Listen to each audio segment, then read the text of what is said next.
Hey everyone, welcome back to your week ahead astrology breakdown with me, Matthew Oliver from Stillwater Alchemy. I want to tell you guys a funny story, or at least I think it's funny. So I live in a condo here in Toronto and my view faces westward and it looks out towards like Mississauga and Brampton. And throughout this evening, there was fireworks going on in the distance. And I'm like, that's weird. Like, why are there fireworks? And then I was like, oh, maybe people are celebrating Gemini season. Like maybe people are celebrating their birthday or just the fact that we're starting Gemini season.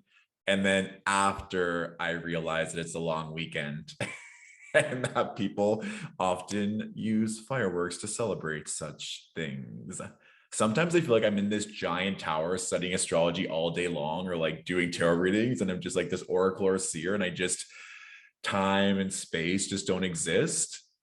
And here we are. I feel like it's very Pisces moon energy, which we're moving into. So happy Gemini season, happy Pisces moon. We're in it. We're more than halfway through Mercury retrograde. So if that's getting you down, or if you're feeling a little bit of delay or frustration, or your mind's now racing a mile a minute with this Gemini energy, you are not alone. So let's dive into this week, shall we?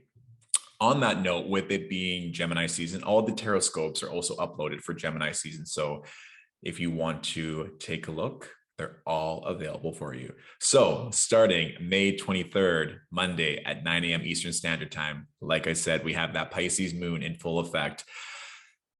You might just feel a complete 180 compared to Sunday when the moon was conjunct Saturn and Aquarius. Usually Pisces moon is a lot more dreamy, relaxed, creative, even might be a little bit tired or like you feel like you need a rest just to recalibrate. Remember that with Pisces, it's the only water sign without an exoskeleton, so it can be very sensitive. And as it gets closer and closer to that Neptune, which will be taking place on Tuesday, we're just hypersensitive to energy. I've been noticing this a lot in consults with clients that people that have a prominent Neptune in their chart, or if Neptune makes a strong aspect to, let's say, the moon or Mercury or Venus or their ascendant or sun, that they can just be really sensitive to music or energy or other people. So if that's you and you feel like you just need a moment for yourself or to rest or just not be around other people, please take it, because the moon is going to be very susceptible to these energetic forces here. And Mercury has now retrograded back into Taurus. This is big because now Mercury is making an applied square to Saturn and an applied trine to Pluto. So you might feel like there's more restrictions or blocks when it comes to the houses in your chart ruled by Taurus or Aquarius. So that's just something to note. On the flip side, to use this more positively, it can be a really good time to restructure things or to go back and see where maybe things can be made better. And that's where Saturn can come in, or where we just need more time, discipline, or mastery so that, let's say, our finances are in better order, or we're now evaluating certain purchases or certain business deals or certain business ideas. We're like, oh, these are not working. Let's go back and see if we can move some energy around or move some funds or get some advice and counsel on this. And also too, with Mercury now making a trine to Pluto, which is also retrograde, it could be a time for greater self-discovery, finding the truth. I would advise as well to look at your Capricorn house. It might help offer some new clarity or insight on where these delays may be happening. Because sometimes, you know, when we're really in it, it's hard to discern why things are not working. But if we can look to another part of our life, it's like, oh, maybe I'm feeling like this because I haven't been prioritizing this, or because this area of my life is not very strong. But if I can make this area a little bit better, let's say your house is really messy and you want to clean some things up, and that's going to add in greater ease, or you want to get your health in order so you just feel more confident, and that'll bring in more success or make you feel more confident in the workplace, things like that. So that's just kind of, when I'm looking at these aspects throughout the week, that could help as we begin, as you goal map or just set some intentions for the week ahead. Look to the house ruled by Capricorn and then see if that can help with this Mercury square Saturn. Okay, good. Now, if we move on to Tuesday, we have the moon conjunct Neptune, conjunct Mars. We also have the moon making that sextile to Mercury, which is nice. So lots of energy here in that third decan of Pisces. And it's also the last day of Mars being in Pisces. So we're about to go into a much quicker pace, I should say. And that's going to be really exciting for a lot of reasons, which we'll get to. But part of me thinks that for Tuesday, with the moon making this sextile to Mercury retrograde, that you can lean a bit more into your intuition, right? Moon conjunct Neptune. And with Mercury, especially right now, it's retrograde and it's in a fixed sign of Taurus. There might be certain ways that you're thinking that are just so fixed or regimented. You're like, I have to do things this way or have to do it like this. But your intuition or your higher self is trying to drop some nuggets or trying to drop some breadcrumbs to lead you down the rabbit hole. Or it could just be, I know maybe the sensible thing is to do this, but intuitively, I feel like I want to do this. So that's something that I want you to play with. Okay.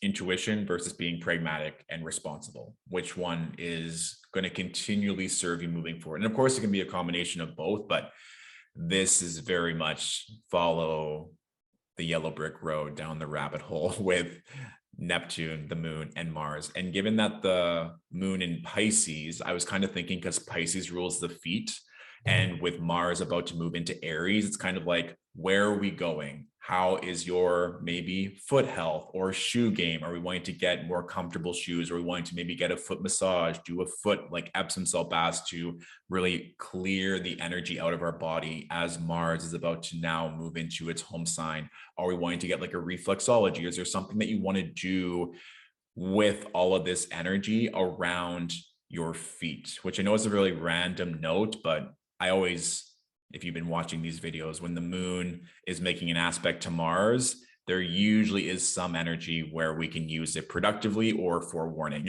And even I wrote in my notes, like, watch your step, literally and metaphorically. So maybe like don't have your head in the clouds or be on your phone as you're walking, because it could maybe cause an accident, or your foot is getting stubbed, or you like step off a curb wrong. So that as well. And one other really exciting aspect too is we have Venus sextile Saturn.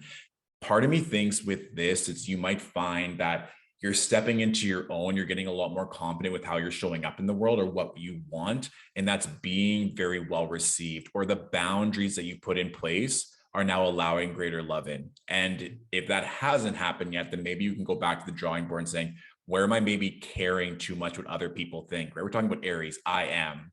You need to be happy, not with Libra, which may be concerned about the relationship or wanting to fit in or being amicably or being liked. No, Venus and Aries, we've been talking about this over the past couple of weeks. What is it that you want? And can we place great boundaries to help support those goals and ambitions? With Venus, of course, it can relate to love, relationships, beauty, and art. But I just feel like a love of self with Venus and Aries. And even if that's maybe not well liked by every single person, that doesn't matter in this case. It needs to make sure that you are happy with what you want, and knowing by putting up that strong energy or the time and discipline that has gotten you this far to have that acceptance or to have that confidence, that that is going to serve you well moving forward. And I mean, I feel like it's beautiful that we're in Mercury retrograde to work on that self-confidence and to thus shift that paradigm or those mindsets and whatever that manifests for you, so that subconsciously we can really have these new programs that are thus going to allow us to attract better results. Okay. Now, Wednesday, we are here. So look at this chart. Not only did Mars move into Aries, we also have the moon in Aries. So this is a lot. This is full Aries activation for those of you that have prominent Aries energy or fire energy, Leo, Sagittarius as well. This is going to be hot. This is going to be spicy. This is definitely going to feel like a change of pace. Number one, please be sure to check the Aries part of your chart, because that's going to be very much activated, especially for the next couple of days as the moon moves through Aries. Number two, I feel like this is a complete increase in vitality and of strength, and where our words and our actions can really work together here, because now we have Mars making that applied conjunction to Jupiter, Mars making a really nice aspect sextile to the sun, of course, also Jupiter, and the moon is also making that sextile throughout Wednesday. So This is really nice. You might just feel ambitious, inspired, wanting to move, potentially wanting to get greater health in order, right? With Mars and Aries, it's going to want to channel that energy. And I would really recommend doing something or having something where you can move energy, whether that's more sexy time, or you want to join a rec league, or you're just going to up your fitness game, or maybe you're going to go for a walk every night after dinner. There's the more that you can move with Mars. Mars likes to keep busy. Mars burns through things. Mars separate things as well. So we also want to be aware that it can manifest as we talked about Venus making that sextile to Saturn, more independence, more confidence. This can also just up it, especially if you have a lot of Martian energy or a lot of fire energy in your chart. You're probably going to feel really good, really powerful. There can also sometimes be, with Mars, Jupiter aspects, this kind of like pouring gasoline on a fire, and it can just blow it up. So just be careful about taking on too much. You might have this increase in power, increase in confidence or energy. You're like, yes, yes, yes, yes, yes, yes, yes. But Mars separates, and we also have Venus making that sextile to Saturn, and Saturn is all about no, no, no, no, no. So it might be prudent to not overcommit or say yes to everything, because there can be a trap there of just wanting to help or wanting to be earnest or wanting to do everything or accomplish a lot with Mars and Jupiter here, especially with the moon and Venus. So take it easy and just enjoy the energy. Maybe set some goals on how you can best use your energy or things you really want to get done, especially in that Aries part of your chart. Maybe it can also be renovations or fitness, like I said, or ambitions or goals. Or there's always been something that's kind of been on your to-do list you just haven't got around time for. I guarantee you, you're going to feel an added plus here. Okay. Thursday is a really nice extension of everything that we just felt. But now with the moon conjunct Venus, I feel like, given the moon and Aries, like Aries rules the head and the face. For me, it's like going head first, especially in matters of the heart, matters of love. So for those of you that are a bit more maybe shy or timid or reserved, this might be the spark or the fire for you to take your shot or just go for it. Like, let's say, slide into the DMs or go into that boardroom and be very confident in your proposal, or approach your boss or superior about a raise or getting more power. There's something here with going for it and maybe not overthinking it and not having to worry.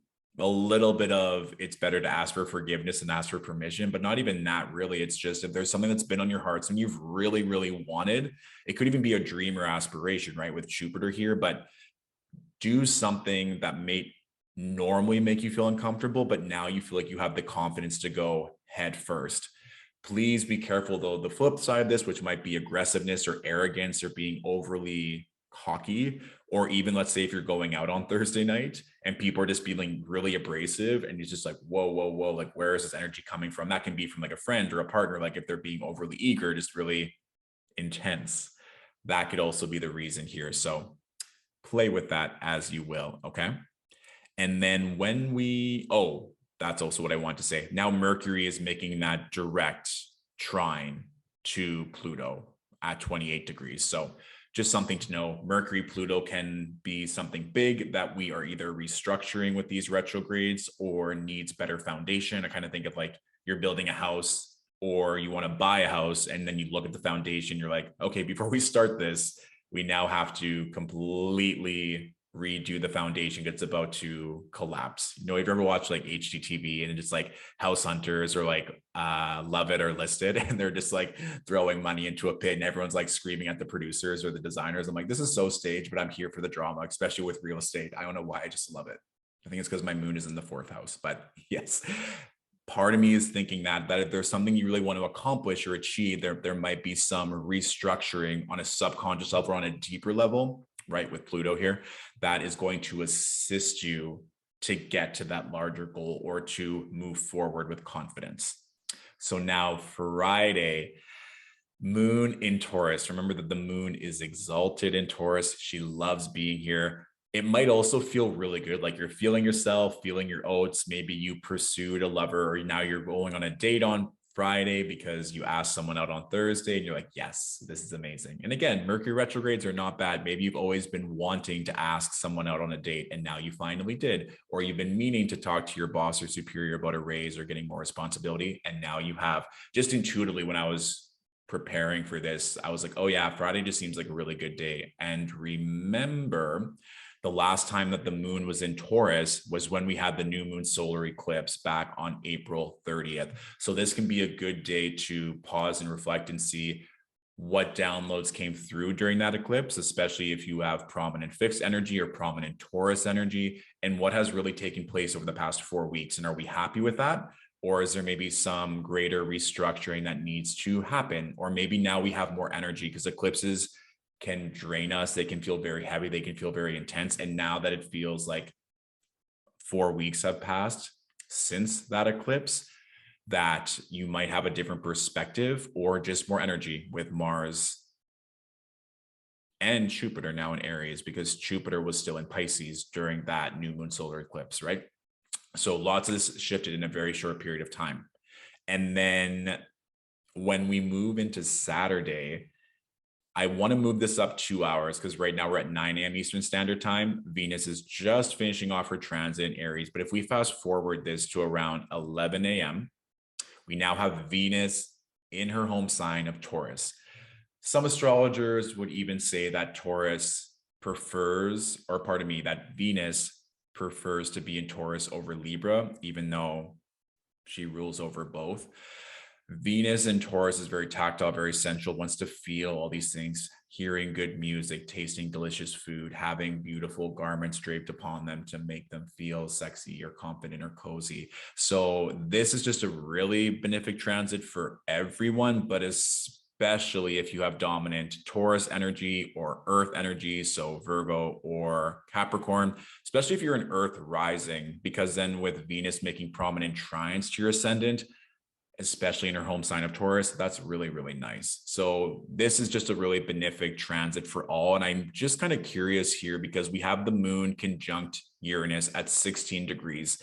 And so remember, Uranus isn't good or bad. It just is. It's that unexpected change. It's going to happen very suddenly. So things can really shift. And there might even be shifts around relationships or things that you love, because now, again, Venus is going from the sign of her detriment to the sign of her domicile. So it's very much a stark contrast for Venus. It's like going from a really, really, really hot sauna to like a beautiful lush garden where she's being fed grapes from these beautiful individuals. So not that one's necessarily better than the other, but it is a difference. And it might just be the lessons that you learned in love or what you value, you're now going to put into place and not settle for anything less. And with this moon conjunct Uranus, it might be something very obvious or something that came up during the eclipses that is now here for you to partake. And it's even, I keep bringing up the eclipse because a lot of things happen there. And during that eclipse period, like the end of April, that's when Mercury was finishing up its transit in Gemini, pardon me, its transit in Taurus before it moved into Gemini. So as these downloads or as these paradigm shifts are happening Thursday, Friday, Saturday, I just want you to really take stock of that because it's prepping you for this next chapter, for this next phase, right? And with Mercury getting closer, like when we move to Sunday, we'll go back to 9 a.m. just for continuity here. On Sunday, the moon is conjunct Mercury and Mercury is trining Saturn almost exactly. Pardon me.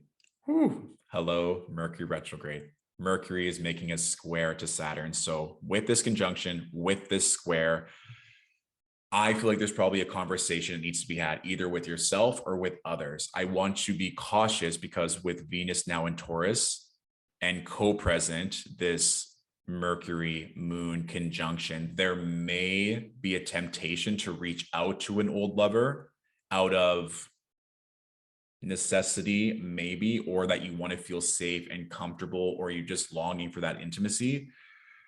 Another manifestation is that you're needing to have a conversation with a mother figure, with a sister, with a female presence, again, maybe with yourself or with someone else, that is going to create better boundaries or to place boundaries or to reinforce boundaries with Saturn here. That is just something that I feel is going to be taking place. And one other thing, it could be you're now placing the energies and the structures in place for you to enjoy love that much greater. And you might be having ex-lovers or ex-friends or ex-colleagues messaging you, and you're thinking to yourself, that's no longer me. I don't want to continually partake in this. And so I don't think that you're going to be shy or timid about this either, because Mars will have its exact conjunction with Jupiter as well over the weekend. So it'll probably be very evident, or you might just be radiating so high that people do want to be in your auric field and you just have no time for that. So just be aware that the end of the week here is very pronounced. There's a lot of energy moving, and just to be mindful of what you need in love, not being afraid to have those conversations or putting it off, and knowing that you might feel like a completely different person from the start of the week to the end of the week, especially as that moon Uranus energy takes place, and then ending off the week with the moon conjunct Mercury retrograde. Okay. And again, it keeps coming through, but this might just be a conversation with yourself. And we kind of talked throughout this entire video how Mercury is making that trine to Pluto for rediscovery, searching for truth, bigger subconscious shifting and reprogramming. So this could just be something for those of you watching who are wanting to cultivate more love or more things that you love with regards to work or health or home or family or whatever else, that it may just need to be that internal shift that needs to happen, or those moments of solitude, so that we can come back even stronger. And I mean, we have the sun in Gemini, of course, so the mind is going to be creative, adaptable. And I feel like that creativeness and being innovative and having all these skills sometimes doesn't get linked to Gemini, and finding creative solutions to things. Like I always think of that with Gemini, right? That mercurial energy of being able to think of so many things at once and having so many different conversations and being so well connected. So even though, let's say if a Gemini doesn't want to do something, it has a list of people that it can easily contact, where it has like 1 million acquaintances and 2 million friends. It's just like they know everyone. So that can also be an energy too. It's like, I need to think things through. I need to have different conversations. I need to get new information here. Like it isn't just so regimented and so fixed. There's more to discover. And there's a lot more I haven't partaken in. So, and as I mean, I collectively here, that there can be some really nice shifts and some nice growth that takes place this week. Okay. Fabulous. So the astrology question of the week, I got this because I posted just today about goddess asteroids. And I said, if Pallas Athene is prominently aspected in your chart, and people are DMing a lot saying, what do you mean prominently aspected? So we've talked about this a little bit before, but just to clarify, with the aspects, we have conjunction, sextile, square, trine, and opposition.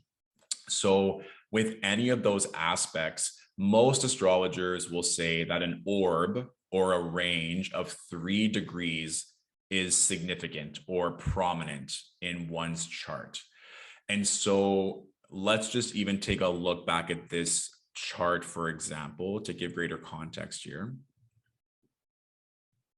So we have the moon making a 1 degree conjunction to Mercury. So if we see this in transit, or if we see this in someone's birth chart, this would be a significant aspect, a very tight orb, right? Because within 3 degrees. But if we're looking at the moon and Venus, well, they're pretty far away. They're co-present. And if we're looking at Hellenistic astrology, we'll still look at sign-based aspects as being important. And we can even just use this as an example too. So Venus is at 1 degree in a fixed sign. Saturn is at 25 degrees of a fixed sign. So technically, yes, Venus makes a square-based aspect to Saturn because Venus moves faster than Saturn. But would we say that's significant? Probably not. Would we say that this moon-Venus conjunction is there? No, we wouldn't consider that a conjunction. We would say it's co-present. It would be like you having your mother live in the same city as you. However, she might live on the complete different end of the city, versus let's say your mother is living with you in a studio apartment and you share a bed. the effect of your mother in your life is going to be a lot stronger if, let's say, we have a 1-degree conjunction versus if it's a 26-degree co-present energy. And I mean, most astrologers will use the comparison that if it's co-present, it's like they're in the same house, literally in the same house. And so to scale back that comparison, let's say you live in a beautiful home and you're in the guest house and your mother lives in the house next to you, or you live in a basement suite and your mother's bedroom is on the top floor. So yes, you live together, but you might go a whole day without even seeing her because you have a completely different suite. So I know that was a long-winded answer, but it can be, I want to give as much depth to this for those that are curious. I personally would use a 3-degree orb to say it's prominent or significant, especially if we're talking about asteroids. That's a whole other topic. And if you're curious, Demetra George is an astrologer who's amazing with asteroids. That's how I learned about them personally. Eventually, I'll do more content about that, and I can even show that here just for those who are curious, displayed. So we'll bring out these goddess asteroids. So we can see here that Pallas Athene on Sunday, May 19th, is at 12 degrees. And so Uranus is at 16 degrees, Venus is at 1 degree. We wouldn't say that this conjunction is significant because for asteroids, it's really that much more prominent when it's at a 3-degree orb. Could we say any other prominent aspects here? Look, we have Vesta at 1 degree of Pisces. Well, Vesta is making a sextile to Venus. So if this was someone's birth chart, if anyone's born at 9 a.m., May 29th, 2022, we would say, yes, they have a prominent Venus Vesta sextile in their chart, which would be really nice. And if we're looking at other aspects, the moon, since she moves really quickly, a lot of people will give her a 12-degree orb, and that's kind of like what I'll use that as well. Even if we kind of circle back here and we look at Monday, pardon me. So the moon is 13 degrees away from Neptune, but we know that she's making an applied conjunction to Neptune. So we know that that energy is going to be prominent for all of Monday. But on Tuesday, the moon is exactly conjunct Neptune. So we'll get a taste of that heightened intuition or sensitivity to energy on Monday, but then we'll really feel it on Tuesday. So I hope that helps to clarify a prominent aspect. I would use a 3-degree orb. Overall, no matter what the planet is, it's going to be that much more significant. Some astrologers will use a 5-degree orb, no matter what the planet is, across all placements and aspects and planets or angles. And then some will have different ranges, like they'll give a greater orb to Mercury because it moves so quickly. So Mercury might, let's say, have an orb of 8 degrees. Venus and Mars might have 6 and 4 degrees. It just depends on how you consider significant. And then some people will take those co-present angles or aspects into greater effect as well. So that is up for your discretion, how you would like to interpret. And I mean, that's why I like to do these videos, so then you can look at the chart, apply it to your own chart on a day-to-day basis. And so like on Tuesday, when the moon and Neptune and Mars are all in Pisces, in and around that kind of 25 to 29 degree mark, if you have placements in water signs in and around 25 to 29 degrees, you will feel it. If you have mutable energy, so Pisces, Virgo, Sagittarius, or Gemini in your natal chart in and around 23 to 29 degrees, you will probably feel that energy a lot on Tuesday. So these are just things to play about, so you can use your own natal chart as a diagnostic tool to have more fun with the planets for the rest of your life. Okay. Hello, Gemini season. I feel like I've never given such a long explanation, but I honestly could talk about this a lot. And I feel like I might even just do more lives talking about astrology, or just like fielding more questions. And maybe on YouTube, I think YouTube has like go live feature as well. I know they do. And then that way, if I can bring up the chart in conjunction and if people have questions and if they're open to share their chart, then we can just like answer these questions in real time and then save it for prosperity. So for those of you still watching, all of you beautiful souls that are here to the end, if that's something that would interest you, of doing like a YouTube live where people could ask questions and I can bring up the chart and then we can just answer all that, let me know. And then second of all, if there are any of you out there that are really knowledgeable about YouTube, or have resources that would be able to give good advice on this, please let me know as well. Thank you all for watching. Have a beautiful week. Enjoy Mars's ingress into Aries. Enjoy Venus's ingress into Taurus.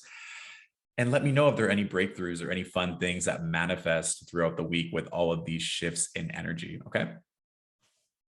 Bye for now.